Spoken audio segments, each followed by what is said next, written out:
Hello everyone, कैसे हैं आप सब। आई होप आप सब ठीक होंगे। मेरा नाम नीलोफर है दोस्तों। वेलकम बैक टू प्रॉक्सी ज्ञान। जैसे मैंने अपने पिछले लेक्चर्स में कहा था कि हम लोग आर्टिकल्स को जो है कंटिन्यू कर रहे हैं। कई सारे आर्टिकल्स हमने कवर कर लिए हैं। आज कुछ और आर्टिकल्स हम लोग देखेंगे और अगर कहीं भी ज़रूरत पड़े ट्रिक्स एंड टेक्निक्स के साथ हम लोग याद करने की कोशिश करेंगे ताकि वो परमानेंटली हमारे माइंड में जो है वो सेव हो जाएं और तभी भी एग्ज़ाम आए तो उसमें हम लोग जल्दी से उसको याद कर सकते हैं। तो आज का लेक्चर स्टार्ट करने से पहले एक छोटी सी इन्फॉर्मेशन देना चाहूँगी कि हमारे चैनल प्रॉक्सी ज्ञान ने एक इनिशिएटिव स्टार्ट किया है जो कि 1-on-1 काउंसलिंग का है, जिसमें हम लोग आपको जो भी एग्ज़ाम रिलेटेड क्वेरीज है या फिर कन्फ्यूजन है उनको दूर करेंगे। 1-on-1 काउंसलिंग के द्वारा हमारी विरोनिका मैम एक्सपर्ट जो है वो आपको गाइडेंस देने वाली हैं। तो बहुत ही रीज़नेबल प्राइस पे ये सेशन होगा, तो ज़रूर बुक कीजिएगा।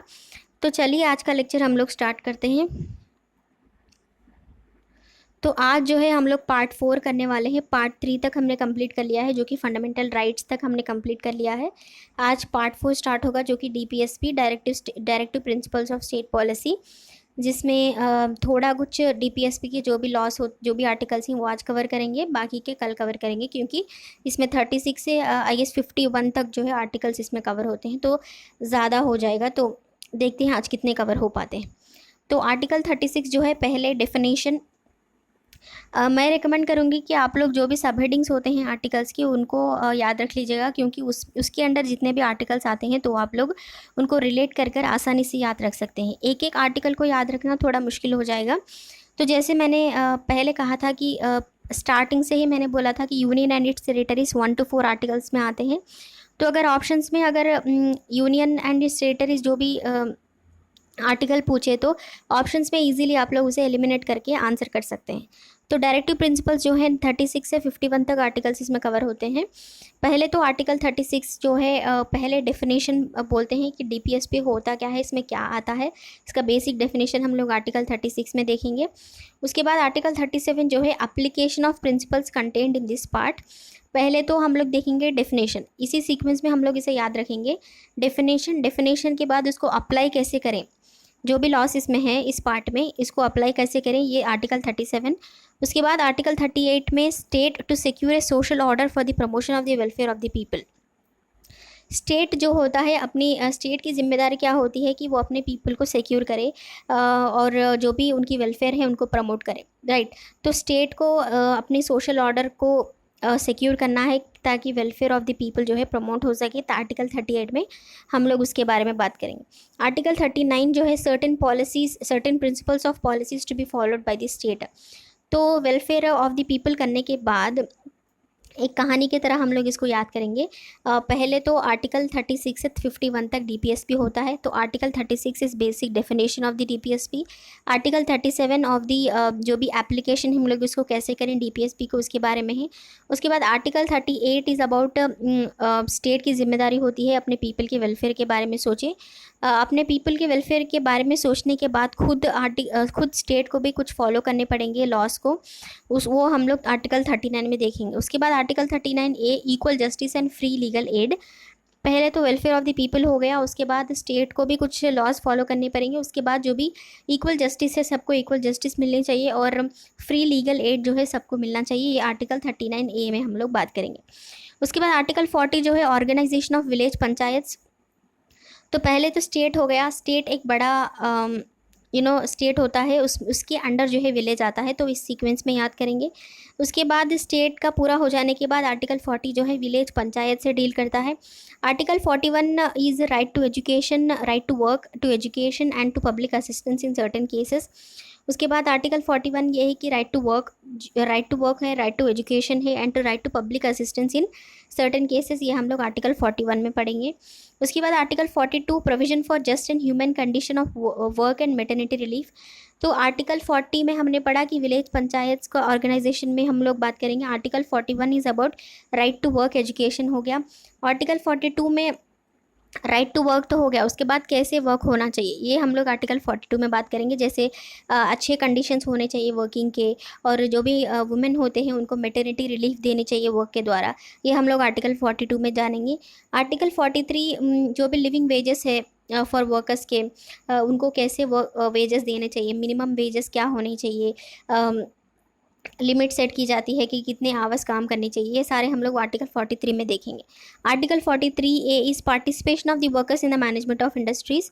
पहले तो क्या हो गया कि welfare of the people, state का पहले तो बेसिक से देख लेते हैं कि आर्टिकल 36 से स्टार्ट होता है। पहले article 36 is definition, article 37 is application, article 38 is state को वेलफेयर ऑफ द पीपल का प्रमोट करना चाहिए, article 38 is certain laws to be followed by the state. उसके बाद article 39 is equality, equal justice and free legal aid सबको मिलना चाहिए। उसके बाद आता है विलेज पंचायत को ऑर्गेनाइज करना चाहिए। विलेज पंचायत को ऑर्गेनाइज करने के बाद सबको राइट टू वर्क मिलना चाहिए, राइट टू एजुकेशन मिलना चाहिए। उसके बाद राइट टू वर्क के बाद कैसे वर्क मिलना चाहिए कि ह्यूमन कंडीशन में काम कर सकें, मेटर्निटी रिलीफ्स मिलना चाहिए।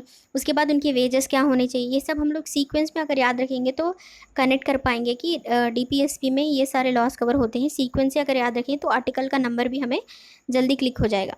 तो article 43 living wages etcetera for workers. Article 43A wages के होने के बाद वर्कर्स को भी मैनेजमेंट के जो भी पार्टिसिपेशन होती है उसमें भी उनको आने देना चाहिए ताकि वो भी बोल सके, अपनी राय दे सके। आर्टिकल 43B जो है प्रमोशन ऑफ कोऑपरेटिव सोसाइटीज़, जो भी कोऑपरेटिव सोसाइटीज़ जो है उनको प्रमोट हमें करना चाहिए। आर्टिकल 43 में हम लोग इसके बारे में बात करेंगे। आर्टिकल 44 जो है uniform civil code for the citizens, जो भी यूनिफॉर्म सिविल कोड होता है सिटीजन्स के लिए वो सारा कुछ 44 में होगा। उसके बाद 45 में provision for free and compulsory education for children. 45 में क्या है कि जो भी कंपलसरी एजुकेशन चाहिए, फ्री एंड कंपलसरी एजुकेशन हर एक बच्चे को इंडिया के, उस बारे में हम लोग आर्टिकल 45 में बात करेंगे। Article 46 is promotion of education and economic interest of SC ST and other weaker sections. पहले तो हमने बोल लिया कि हर बच्चे को इंडिया में एजुकेशन चाहिए सर्टेन एज तक। उसके बाद हम देखेंगे और इस पर हम लोग कॉन्सेंट्रेट करेंगे particular section, weaker sections of the society, SC ST and other weaker sections of the society. उसके बाद है article 47 is duty of the state to raise the level of nutrition and the standard of living and to improve public health. पहले हमने बात कर लिया welfare of the people, उसके बाद equal justice and legal aid, उसके बाद formation of village panchayats, और उसके बाद right to work, right to participation in the management, right to human condition for working, और उसके बाद लिविंग वेजेस, ये सारा कुछ बात कर लिया। उसके बाद आता है मेन जो चीज़ होती है स्टैंडर्ड ऑफ लिविंग को हमें बढ़ाने के लिए, वो है लेवल ऑफ न्यूट्रिशन।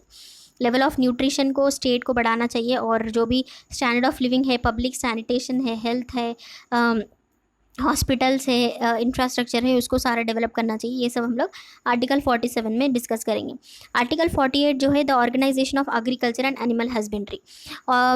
ऊपर सारा ह्यूमंस के लिए हो गया, अब एनिमल्स को हम लोग फोकस करेंगे, जैसे organisation of agriculture and animal husbandry article 48 में हम लोग देखेंगे। तो directive principles of state policy जो है ये राइट्स तो नहीं है, बट जो भी ड्यूटीज़ होती हैं स्टेट को अपने पीपल के लिए करने के लिए, या फिर सिटीजन्स की जो भी ड्यूटीज़ होती हैं वो सारा इसमें डिस्कस किया गया है। जैसे ये डायरेक्शंस हैं जो स्टेट को फॉलो करनी है अच्छे वेलफेयर की तरफ। तो क्विक रिवीजन कर लेते हैं। हमने आज आर्टिकल 36 से स्टार्ट किया था जो कि DPSP है, पार्ट 4 है। याद रखिएगा DPSP कौन सा पार्ट है, ये भी क्वेश्चन बन जाता है। तो पार्ट 4 इस DPSP आर्टिकल 36 से 51 तक कवर होंगे। आर्टिकल 36 पहला हमने डेफिनेशन देखा, 37 is application of the principles, 38 is state to secure a social order for the promotion of the welfare of the people, 39 is certain policies स्टेट को भी खुद को फॉलो करने हैं, 39। Next 39A is equal justice and legal aid. उसके बाद है 40 organisation of village panchayat, 41 is right to work education and public assistance, 42 is provision for just in human conditions for work maternity relief, 43 is living wages, 43A is ये 43A 43AB ऐसे जो भी सब divide होते हैं पार्ट से, इसको आप लोग याद रखिए, इसमें कन्फ्यूजन होने के चांसेस हैं। 43A is participation of the workers in the management. उसके बाद promotion of the cooperative societies. उसके बाद uniform civil code article 44। Article 45 is the provision for free and compulsory education for children. 46 is promotion of the जो भी economically weaker sections होते हैं, schedule caste, schedule tribe, उन सबको हम लोग प्रमोट करना है, उनके जो भी एजुकेशनल इकोनॉमिक इंटरेस्ट है उनको। उसके बाद article 47 is duty of the state to raise the level of the nutrition and standard of living and improve public health. And article 48 is organisation of agriculture agriculture and animal husbandry. इसके आगे भी थोड़े और DPSP हैं, वो हम लोग कल के लेक्चर में डिस्कस करेंगे, क्योंकि आज अगर ज़्यादा हो जाएंगे तो याद करना मुश्किल होगा। तो आई होप आपको आज का लेक्चर अच्छा लगा होगा। तब तक नेक्स्ट लेक्चर में एक और आर्टिकल्स के साथ मिलती हूँ। तब तक के लिए बाय बाय, टेक केयर।